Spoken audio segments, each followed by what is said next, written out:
Sveiki visi aštrių peilių mėgėjai ir šiandien mes turime ypatingą apžvalgą. Pagaliau atkeliavo pas mane aparatas Kazak M100, tai yra šiam momentui pats geriausias, tobuliausias, aukščiausio lygio aparatas, kokį esu gavęs, su kuriuo esu galandęs, ir šiandien aš padarysiu jo apžvalgą. Labai man patiko asmeniškai su juo dirbti, jau teko užgalanti porą peiliukų ir šiandien aš apžvelgsiu visus jo niuansus, ypatybės ir visą kitą. Taigi pradedam. Pradėsime nuo trumpo tokio, kaip čia, sąrašiuko, kas jame yra. Pirmas dalykas, tai yra labai stabilus padas, padarytas iš plieno, labai sunkus, bendra konstrukcija dabar šitą sveria virš 9 kg. Ką tai reiškia? Kad galandime šitas aparatas yra itin stabilus. Vienu žodžiu, kaip nepajudinamas kaip uola. Yra galimybė reguliuoti, netgi padėtį šiek tiek keisti, jeigu reikia, arba jeigu pagrindas nelygus, tada gali kojytės pareguliuoti. Čia pirmas dalykas. Tada einame toliau. Iš principo čia yra visiškai kitas tas su peilio laikiklis sukamasis mechanizmas.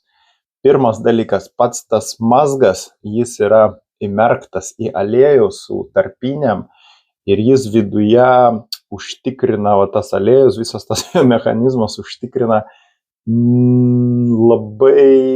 labai tikslų pasisukimą, labai švelnų, labai minkštą, kas duoda mums ypatingą patogumą dirbant. Toliau, apart šito mazgo, čia yra kaip M10 modelė, bet dar didesnis patobulinimas. Čia yra magnetai, bet magnetai yra nepaprasti. Tai yra hidrauliniai magnetai, taip pavadino jos gamintojas. Tai reiškia, va šitoj vietoj, šitam rezervuare yra tepalas, į kurį panardintas magnetas. Ką tai duoda? Tai duoda nestaigų tokį prilipimą, kai būna tiesiog magnetas metalas į metalą, o tokį minkštesnį pasisodinimą, kas duoda irgi papildomą tokį komfortą dirbant iš abiejų pusių. Magnetai yra labai stiprus, todėl fiksuoja labai tvirtai, kas vėlgi prisideda prie to kokybiško galandimo. Toliau, einam toliau į viršų, reiškia, yra štai čia toksai papildomas mechanizmas, kuris leidžia mums, jeigu to reikia, užtvirtinti, reiškia, tą pasukamąjį mechanizmą. Pavyzdžiui, paimam šitą varžtuką ir užsukam. Ir tada šitoj vietoje mes jau negalim pajudinti. Kam tai gali būti reikalinga? Jeigu, pavyzdžiui, mums galandant reikia užtvirtinti, pavyzdžiui, įrankį tam tikroje padėtyje, tai tada galima, pavyzdžiui, jeigu būna koks sunkesnis, storesnis, arba reikia ypatingo kampo, gal kokio konveksinio davedimo galiuką, tai toksai papildomas niuansas, kuris ženkliai supaprastina darbą. Tai jeigu nenaudojam, tai tiesiog atlaisvinam ir tada vyksta fiksavimas šitoje vietoje. Einame toliau. Tas kreipiančioji, ant kurios laikosi kampo pakelimo mechanizmas, jinai yra prailginta, labai aukšta. Tai reiškia, kad mes galime šitoje vietoje išgauti daug statesnį kampą. Tai reiškia, galandimas iki 45 laipsnių, nors standartiškai ten užtenka 30 iki 30, nes ten išgyvenimo peiliai, kem 5 tai gali būti, nežinau, jau kažkokie tokie specifiniai įrankiai. Tai tas prailginta ta kreipiančioji, jinai duoda mums tokią galimybę. Einame toliau. Mazgas pakelimo ir kampo nustatymo. Jis irgi yra kaip čia pagerintas, nes galima reguliuoti, čia yra tokie 4 varžtukai, galima juos nureguliuoti, užspausti labiau, tada tas pasukimas bus, reiškia, toksai švelnesnis, stangresnis ir užtvirtinimas irgi būna stabilesnis. Apačioje mes turime dar tokį vieną papildomą tvirtinimą, kur mes galim užfiksuoti, pavyzdžiui, tam tikrą kampą, kurį mums reikia, ir jeigu po to kažkiek truputį keičiam, vėl galim prie jo grįžti nenustatant. Čia irgi būna labai patogu, kai, pavyzdžiui, dirbi su vienu kampu, o davedimą darai biškutį aukštesniu, ir po to paimi naują peilį tokį panašų, ir tada vėl reikia grįžti prie to, nereikia atskirai nustatinėti, tiesiog nuleidai iki šito fiksatoriaus ir gauni tą kampą. Toliau, pabaigiam dar su šito mazgu, reiškia, pati kreipiančioji. Irgi toksai patobulis, anksčiau visos kreipiančios kazakose buvo daromas iš nerūdijančio plieno. Šį kartą jie panaudoja aliuminį. Ir aliuminį iš 2 dalių. Tai parodysiu. Va. Reiškia, ką tai duoda mums. Transportavime tai yra didžiulis kompaktiškumas, nes visa kreipiančioji čia, nežinau, tikrai apie 60 cm, per pusę gaunam, reiškia, apie 30. Tai jeigu kažkur reikia sudėti ar nuvežti, tai ženkliai paprasčiau. Ta kreipiančioji aliuminio, jinai yra anoduota, reiškia, padengta tokia specialia cheminė medžiaga ir jinai yra, tokia pagražinta biškutį. Taip pat paviršius būna švelnesnis, kas užtikrina dar slidesnį, švelnesnį slydimą galandą. Taip pat atsisakymas to svorio duoda mums, sakykime, papildomą geresnę kontrolę galandą, nes kai yra svoris, dar biški perspaudus ir su papildomu svoriu tu gali neapskaičiuoti kiekvieną kartą, kokią jėgą tu naudoji galandą. Tai labai aktualu, ypač davidinėjame paskutinį stadiją, kad reikia būti labai kontroliuoti ir labai švelniai davesti tą pjaunamąją briauną, kad jinai užgautų super tolygų paviršių. Tada toliau, papildomai čia eina tvirtinimas kampo matuokliai. Su magnetukais irgi labai patogu, galima aišku ir taip, bet dabar šiuo atveju, kadangi čia aliuminis jau paprastas matuoklis su magnetu neprisitvirtinęs, todėl yra jau padarytas toksai speciali padėtis. Toliau dar šiek tiek paminėsiu apie kampo matuoklį. Ankstesniuose aparatuose reikėjo rankiniu būdu nustatinėti, pavyzdžiui, tą nulinį tašką, tai reiškia dėti arba ant geležtės, arba ant lygaus paviršiaus, kad matyti, koks yra nulinis, kad nuo jo paskui skaičiuoti kampą. Čia yra padaryta speciali plokštelė, kuri yra lygiagreti peilių laikiklių užspaudėjams. Tai reiškia, nuo šitos vietos mes ramiai nunulinam ir jau šitoje vietoje gaunam kampą, tokį, ta prasme, tikslų kampą, kurį mes suteikiam peilio galandimui. Tai va, judam toliau. Dar vienas dalykas, tai yra analoginis kampo matavimas. Tai yra apart elektroninio, jis čia, galima sakyti, gali ir nebūti netgi, kadangi čia yra pakankamai tikslus, toksai analoginis kampo matavimo. Operatorių biškutį pritraukit. Parodysiu, aš pasitikrinau jį ir jis labai tikslus. Tai jeigu anksčiau buvo tokia stambi strėlytė, tai dabar yra labai smulki ir mes galim labai tiksliai nustatyti be elektroninio kampo matuoklio. Visi laipsniai pakeliant, atsiremiant į geležtę, mes iš karto šitoje vietoje matom, koks yra kampas. Labai irgi patogus dalykas, todėl irgi toksai patobulinimas, pastiprinimas šito aparato, manau, kad labai vykęs. Einame toliau. Toliau, kadangi šitą aparatą aš paėmiau su tokia padidinta, pagerinta komplektacija, nes irgi buvo smalsu labai išbandyti, tai štai tokį dalyką užsisakiau. Kasgi tai yra? Galandime vienas iš svarbiausių irgi dalykų, tai yra nuolatinė kontrolė kokybės to, ką tu darai. Todėl pjaunamoji briauna turi matytis. Aišku, yra padidinamas stiklas, kartais mikroskopai, bet kasgi čia yra? Čia yra apšvietimo sistema. Yra du tokie žibintuvėliai. Maža to, kad jie labai kokybiški, labai ilgas galiojimo laikas pakraunami nuo USB. Pas juos dar yra ir šviesos intensyvumo reguliavimas ir netgi yra šviesos apšvietimo spalvos reguliavimas. Tai galima stipriau, mažiau, daugiau. Taip pat galima sureguliuoti šitą aparatą taip, kad jis šviestų ten, kur tau reikia, prie bet kokio norimo kampo. Papildomai dar pridėtas yra žmonėms, kurie, kaip čia gal iš to negyvena, bet užsiima filmavimu, dar yra netgi papildomas laikiklis kamerai. Tai galima būtų iš tikrųjų ir iš čia filmuoti, bet tada gal negalėčiau jums iš visų pusių visko parodyti. Tai tokia yra patobulė.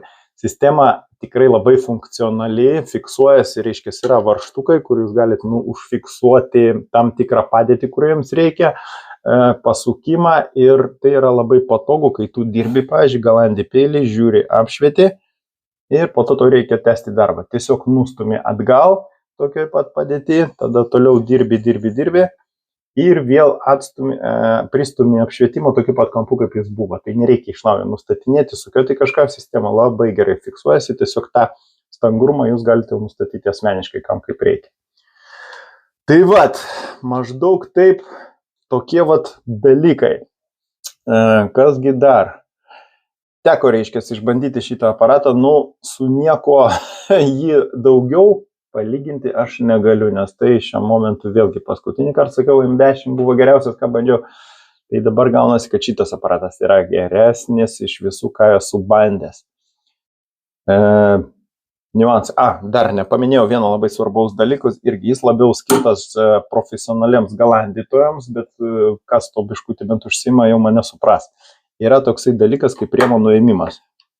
2 varžtukai, trupučiuką jos atlaisvinam ir mes galime nuimti rėmą. Jeigu čia šiuo metu, pavyzdžiui, užtvirtintas peilis, mes galim jį paimti, pritraukti, arba turi mikroskopą, arba pakišti po mikroskopo, arba paimti lupą, arba paimti ant šviesos. Ir esmė tokia, kad tas paskui įstatytas atgal peilių laikiklis, jis nekeičia to kampo, kuris buvo užduotas. Trumpas užtvirtinimas 2 varžtais ir jis vėl gali toliau dirbti. Taigi, man atrodo tiek. Čia plius minus, man atrodo, viską paminėjau, nes ne visą laiką visi, aišku, kas galandys išnaudos visą tą potencialą, bent jau iš pradžių, paskui įsivažiuojant, aišku, čia yra begalė patogumų, apgalvotas nerealiai, atrodo, kad apgalvota apie viską, kas tik tai gali būti. Tai vad taip, tai kągi, dabar mes pabandysim užgalasti vieną peilį ir, pamatysit, kaip tai vyksta. Aišku, čia nebus nieko įdomaus, tokio super naujo, bet viskas kaip visą laiką. Peilis mano gamybos, šiuo metu jis dar procese, dar džiūsta nuo linų sėmenų aliejaus, apie savaitę dar turės, bet užgalandinti mes jį galim ir toliau palikti džiūti, tiesiog, kad matytumėte, kaip veikia aparatas. Gerai, to ir užfiksuosim, užtvirtinsim. Taip. Šitam aparatui dar galima sukomplektuoti begalę papildomų priedų. Tai yra ir stoveliai žirkliams galandinti, nes žirklių galandime naudojamas kampas daug statesnis, ten būna PM5, šiam5 kažkur, todėl jau čia neišgausim, reikia labai labai stačiai, kad būtų. Todėl ten yra tokie laikikliai papildomi, kurie pakelia galandomą įrankį štai tokiu būdu ir tokiu būdu mes išgaunam didesnį kampą. Tai vat galima tokį dalyką dasipirkti. Tada yra papildomi dalykai mažesniems peiliukams, mažesniems geležtėms, kurį tvirtinasi adapteris ir tada užspaudėjus sueina arčiau. Tada tokį dar dalyką. Taip pat, kaip minėjau, apšvietimo sistema labai patogus dalykas ir yra begalė kitų įrankių galandimui ir kaltų netgi. Vienu žodžiu, aparatas žiauriai universalus. Vienintelis jo niuansas, gal pabaigoje paminėsiu tada, kad būtų taip tiksliau. Gerai, taigi, pradėsime galandimą. Galasiu aš su savo akmenukais, šitas komplektai irgi turi ten tos savo standartinius kinietiškus, bet aš noriu šitą peiliuką užgalastyti su savo akmenukais alborais. Ir parodysim, kaip tai vyksta. Aišku, jau ne kartą esat matę, bet gal vis tiek bus įdomu pamatyti tą rezultatą akivaizdžiai, kaip viskas vyksta. Taip. Taigi, pradedam 2,80 akmenukas.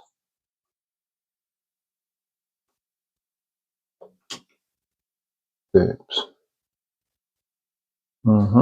Taip, dabar mums reikės sureguliuoti, nustatyti kampą. Taip, taip, skuduriukas.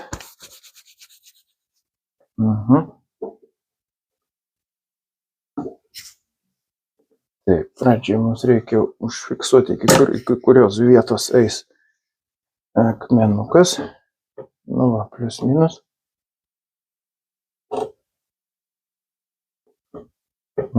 Gerai. Tada, vėlgi nepaminėjau, dar vienas patogus dalykas, tai yra laikiklis, kai mes nedirbam, atsukam į šoną ir kaip penčioje laikosi. Toliau, nunulinam kampą.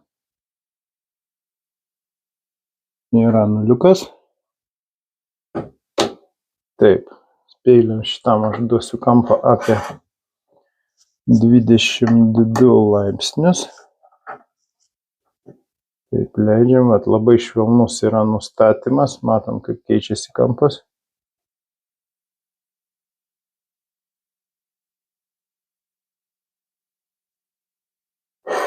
Iš kito lyginsim. O.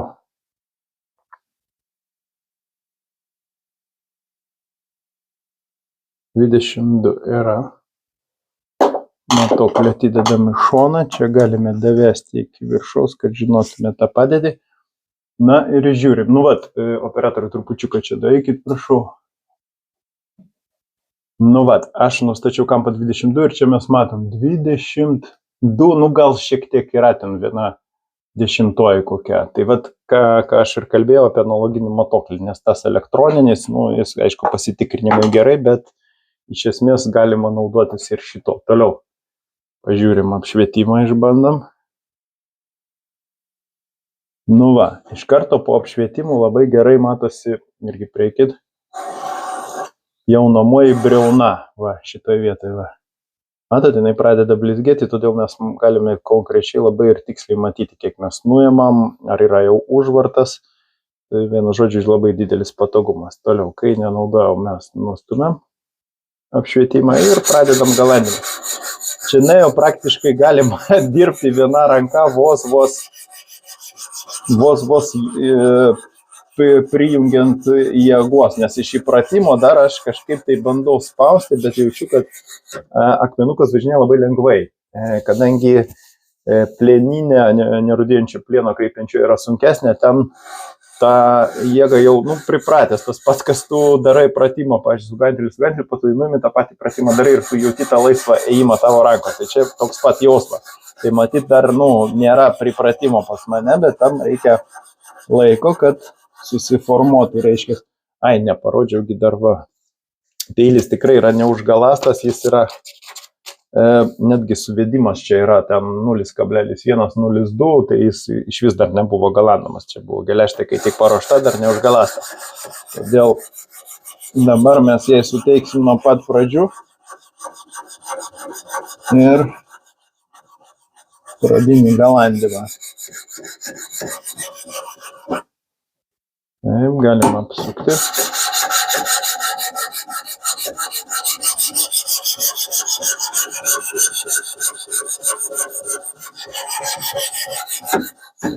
Nu, darbas galima eksperimentuoti su kairė, su dešinė ranka, nes tikrai labai nesudėtinga, nereikia jokių papildomų įgūdžių, kažkokių niuansų, tik tai aišku reikia to pripratimą. Žiūrim. Nu va, kai kur jau užvartas atsiranda. Reikia tik išlyginti, tolygumą išgauti.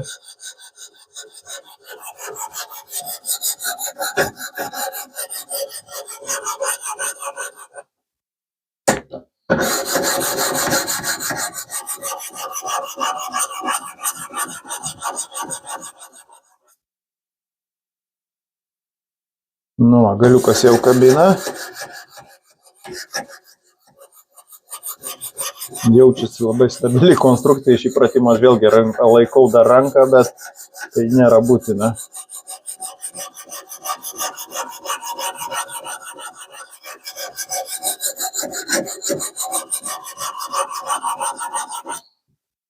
Sukam.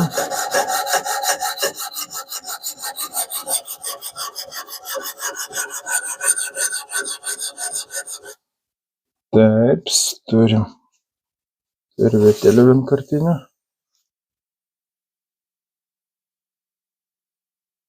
Nu va, jau užvartėlis susiformavo.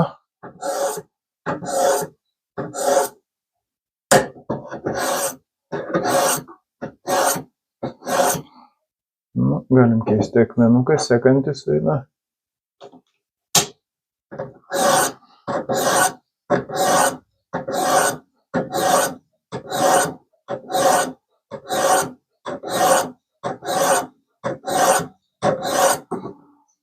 Trupučiuką aš užtruksiu, aišku, šitoje vietoje, jau žinot, procesas tas pats visur, bet parodyti reikia.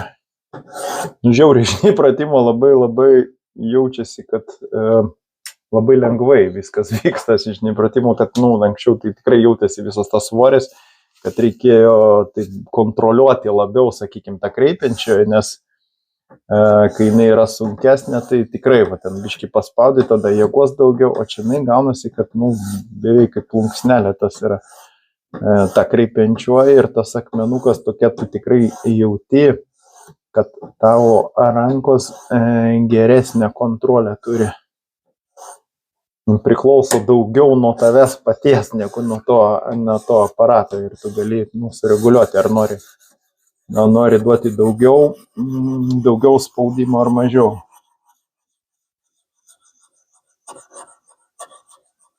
Nu, manau, aparatą šitą labai vertins žmonės, kurie daug laiko praleidžia su galandimu, nes naujokui tas būtų jau, nežinau, jeigu jis iš karto pradėtų nuo tokio aparato galandyti, aišku, tai yra labai gerai, bet yra labai daug čia tokių ir funkcijų niuansų, kurių gal net pačiam įsivertinti būtų sunku pradžioje. Tik tai jau su tam tikro laiko praėjus, žmogus jau žinai, kuris užsiima to reikalu, jau žino, ką reikėtų atkreipti dėmesį ir kame yra, pavyzdžiui, šitie visi pliusai ir niuansai. Nu, čia panašiai kaip jūs, pavyzdžiui, įsigijot kažkokį prabangų automobilį ir iš pradžių tikrai nežinote visų jo niuansų, visų jo galimybių, bet laikui esant ir bėgant jūs išmokstat naudotis to automobilį ir išnaudojat jo potencialą.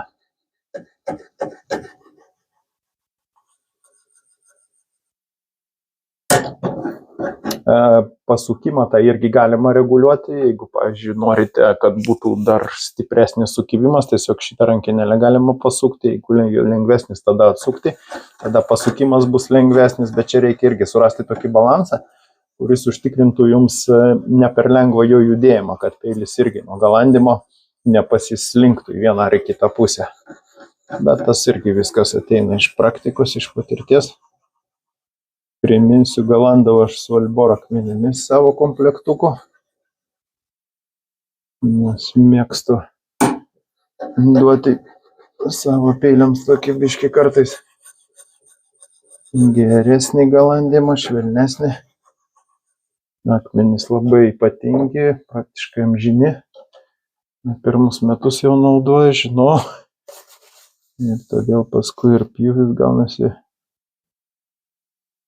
Ir vizualus efektas visiškai kitoks.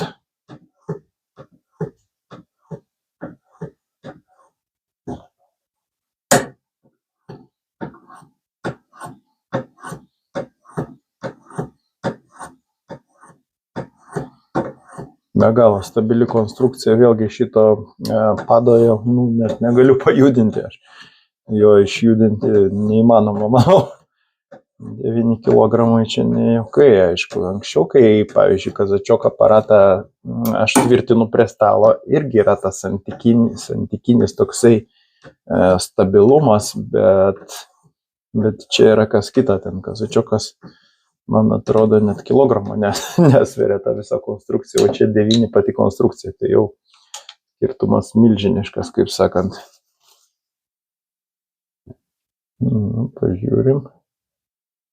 Užvartėlis yra, minimalus susidaro, liko 3 akmenukai, davėdimas.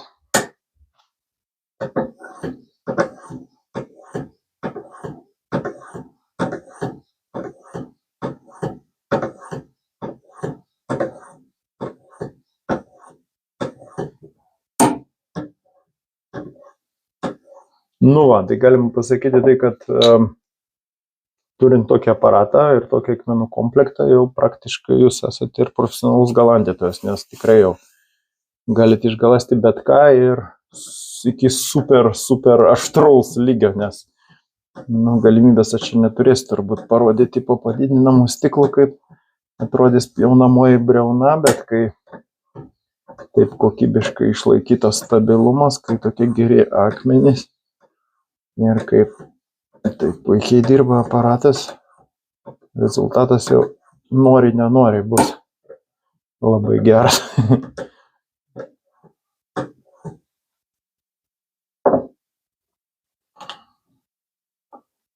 Paskutinis gal akmenukas, pažiūrėsim, briauna jau labai stipriai blizga.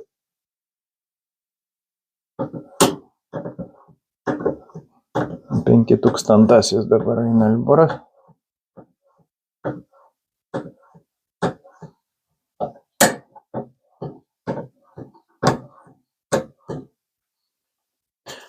Nu kaip ir užteks, aišku, čia nesiekiu aš super tobulumo šį kartą, nes filmavimas vis tiek gal esmė čia yra pats galastuvas, ne tiek kiek mano peilis, bet žiūrėsim. Manau, kad rezultatas tikrai turėtų būti. Nepatiko, pataikė į šitą, į laikikliuką. Nu va, galanda puikiai, to mes jį tik tais nuimsim, kad vėlgi neįsižeisti ir nesusižeisti. Va, ir kągi. Laikikliukas netgi atsuktuvų yra, kad visą laiką po ranka būtų. Kągi, galutinis žodis. Nors praeitą kartą tai sakiau, bet pasikartosiu. Tai yra geriausias aparatas, kurį aš esu bandęs. Ten buvo M10, aišku, čia M100, natūralu. Modelis yra geresnis, daugiau techninių sprendimų, tokių patobulinimų, kurie padaro tą galandimo procesą dar geresnį, dar tobulesnį, dar efektyvesnį, dar tikslesnį. Ir pagrindinis, aišku, momentas, apie kurį būtina pakalbėti, praleidau ją pradžioj, tai yra, aišku, toks dalykas negali būti pigus. Ir tai yra aparatas labai brangus palyginus, jeigu neklystu, 1450 dabar kainavo tas galutinis komplektuotas modelis, bet jis pilnai jau sukomplektuotas. Bazinis modelis šito be apšvietimo, be tų papildomų įrankelių ir žirklėms galandyti ir staliukui, tai kainuoja apie 850 eurų, man atrodo. Tai vat labai reikia pagalvoti, ar jums jo reikia. Bet jeigu jau apsispręsit, manau, galiu duoti nuo savęs savo asmeninę garantiją, kad tai tikrai bus paskutinis dalykas, kurį jūs pirkot galandimui, nes jau užteks jums visam gyvenimui. Galandas super kokybiškai yra preciziškas, tikslus, aparatas, kaip sakant, kito lygio. Tai vat, čia kaip jau mūsų tie visi, tai geri tokie Mercedesai, ten nežinau, BMW, Volkswagenai, o čia jau, sakyčiau, iš Lamborghini, Ferrari serijos. Tai vat, kas mėgsta tokį komfortą arba labai pasinešęs ant galandimo, tai pagalvokit apie tokį aparatą, nes sakau, tai tikrai turėsite labai daug džiaugsmą, jeigu apskritai galandimo visą tą procedūrą teikia jums malonumą. Tai kągi, tiek žinių, man atrodo, nieko nepamiršau, jeigu kartais ką bus kokių klausimų, tai paklauskit, ką žinosite, pakomentuosiu, parašysiu, atrašysiu. Tai ką, tiek žinių, ačiū uždėmesį, sėkmės galandime.